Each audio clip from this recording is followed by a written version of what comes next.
The conference room was all glass and steel, buzzing with the hum of power and money. Except for one man in gray coveralls pushing a mop down the far wall. Daniel Brooks, 38, wasn't supposed to hear the sharp edge in the CEO's laugh, or notice the way her hand trembled as she signed the final contract. But he did. And when her smile faltered, her eyes glazing for half a second, Daniel saw something no one else did. Something that could kill her before the meeting was over. Before we dive in, drop a comment with where you're watching from, and don't forget to hit subscribe for more videos like this. Let's begin. The air smelled faintly of fresh polish and coffee, but Daniel's pulse was pounding for reasons that had nothing to do with the floor buffer. He'd been a janitor for 5 years at Hayes Industries, long enough to know that CEOs like Rebecca Hayes didn't let anyone interrupt their meetings. But she was swaying in her chair now, one perfectly manicured hand gripping the edge of the table, her knuckles pale. Around her, a dozen executives stayed glued to their charts and slides, none of them seeing what Daniel saw. Her breathing shallow, her skin growing ashen under the flawless makeup. He froze mid-step. It wasn't just exhaustion. He'd seen this look before, the same hollow-eyed slump in his late wife before she collapsed in their kitchen. His mop clattered to the side as he took 2 steps forward. "Ma'am," he said, voice low but urgent. Heads turned, some irritated, some confused. "You need to sit back, now." Rebecca's brow furrowed, like she couldn't place his face. "I'm fine," she murmured.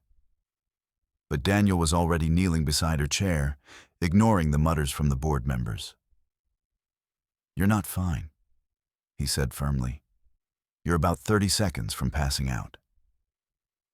A man in a navy suit stepped forward, clearly the CFO, puffed up with authority. "Who do you think you are, interrupting?" "She's having a hypoglycemic episode," Daniel cut in, his voice steel. "I need juice or candy now." It was the conviction in his tone that silenced the room. One of the assistants scrambled to grab an orange juice from the refreshment cart. Daniel gently took it, holding it out to Rebecca. Her hands trembled so badly he had to steady the cup for her.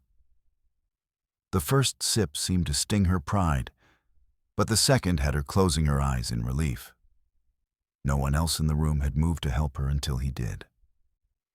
And as she set the cup down, her gaze stayed locked on him, not in anger, but in something far more dangerous for a man like him. Curiosity. Rebecca Hayes sat back in her chair, her breathing evening out as the sugar began to hit her system. The tension in the room shifted, not in concern, but in discomfort. Executives were exchanging glances, like they didn't know whether to thank the janitor or escort him out. Daniel straightened, picking up his mop like nothing had happened. He didn't care about their glares. He'd learned a long time ago that people in suits could be the most blind when someone was in trouble. Rebecca's voice broke the silence. "What's your name?" "Daniel Brooks, ma'am," he said without looking at her, because eye contact with a CEO wasn't exactly on the janitor's job description. "You work nights, don't you?" she pressed, her voice softer now. He hesitated. "Most nights, yeah. Sometimes days if they need me." Her brow furrowed slightly, as if she was filing that away.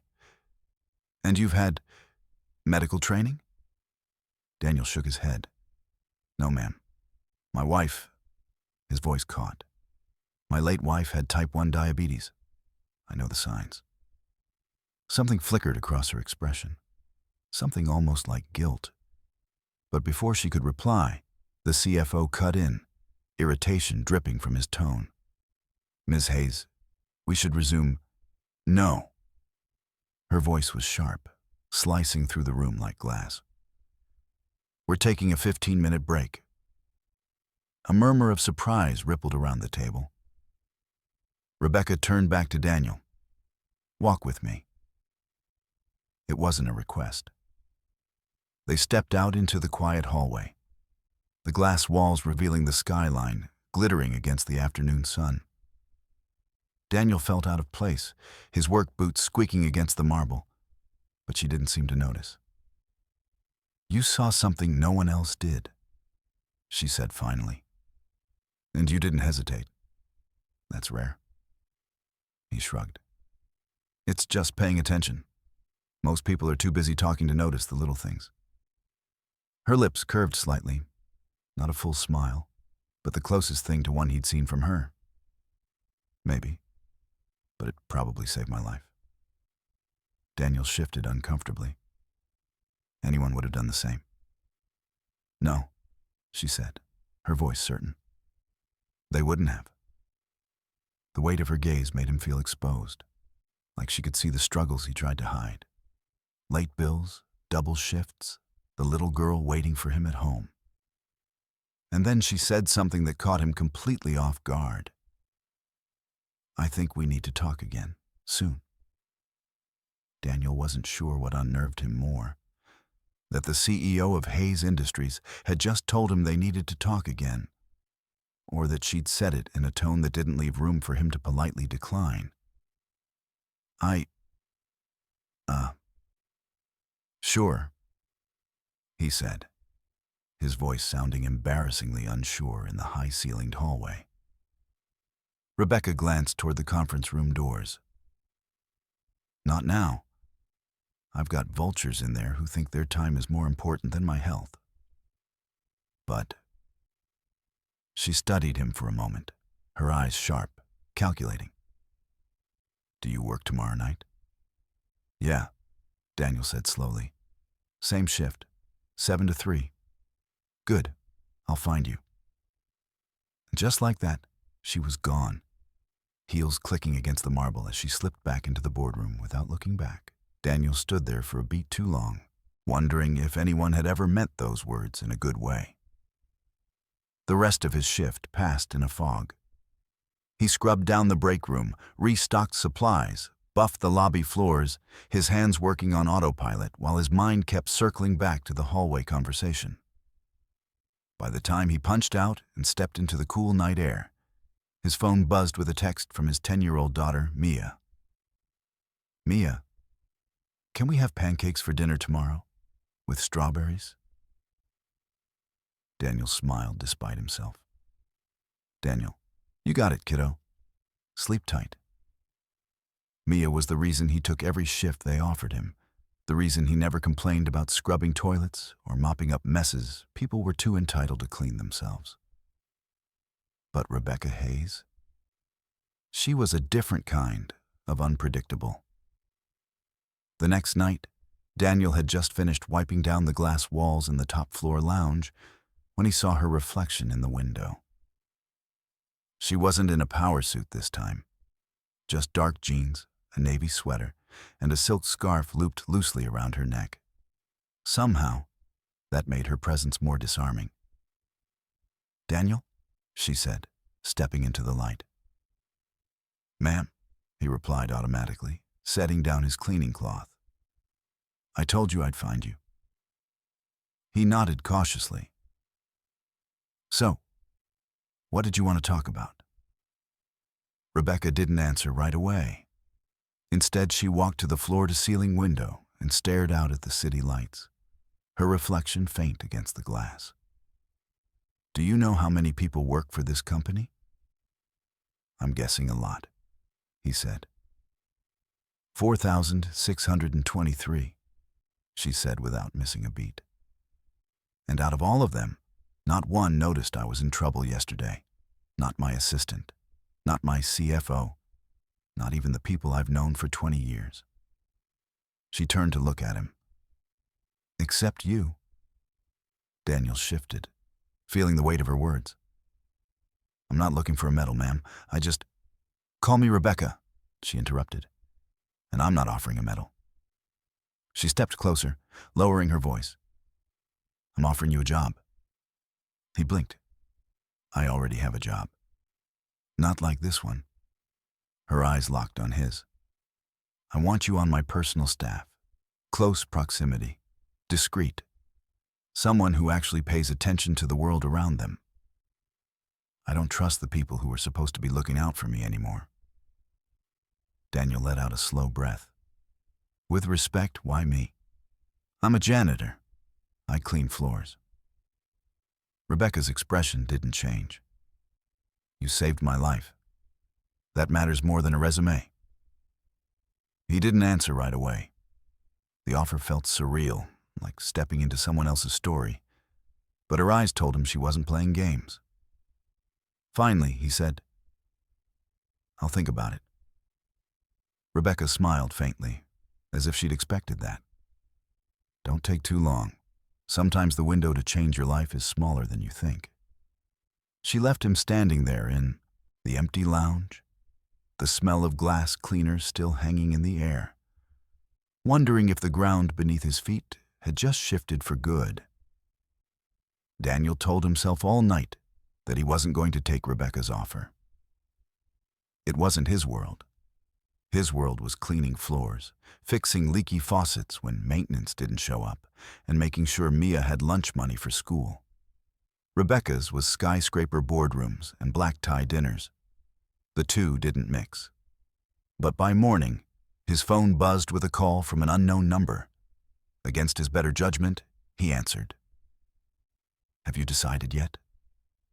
It was Rebecca. No hello, no small talk. Daniel rubbed his forehead. I honestly don't know if I'm the right guy for... You're the right guy. She cut in. You're the only one who noticed I was in trouble. That's the kind of person I want nearby.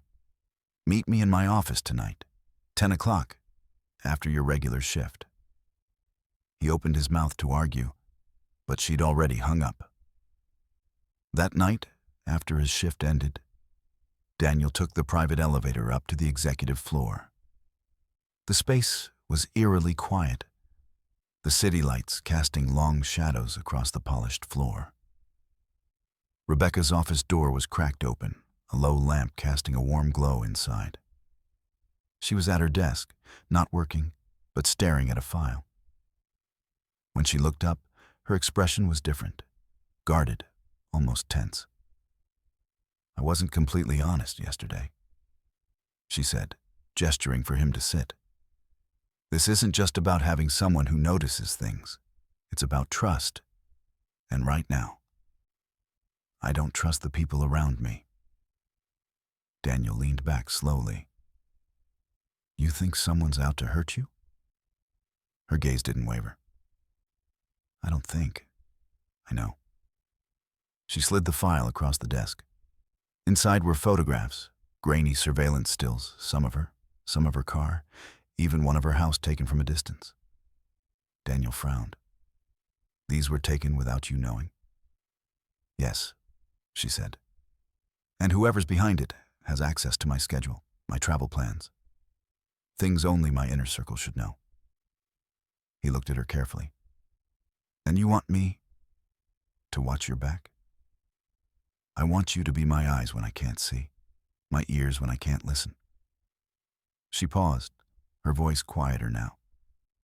And I need someone who isn't afraid to step in when everyone else freezes. Daniel let the weight of her words settle. This wasn't about a promotion. It was about stepping into something that could put him in real danger. He thought of Mia. Then he thought of Rebecca yesterday, pale and swaying in her chair while everyone else ignored her. Finally, he nodded once. All right, I'll do it. Rebecca's shoulders eased slightly, but her eyes stayed locked on his. Good. But understand, if you're in, you're in. And once we start, there's no going back. Daniel didn't flinch. I've been in worse situations.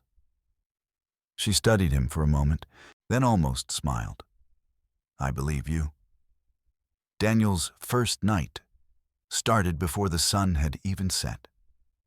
Rebecca insisted on a trial run, accompanying her to a late charity gala at one of the city's oldest hotels.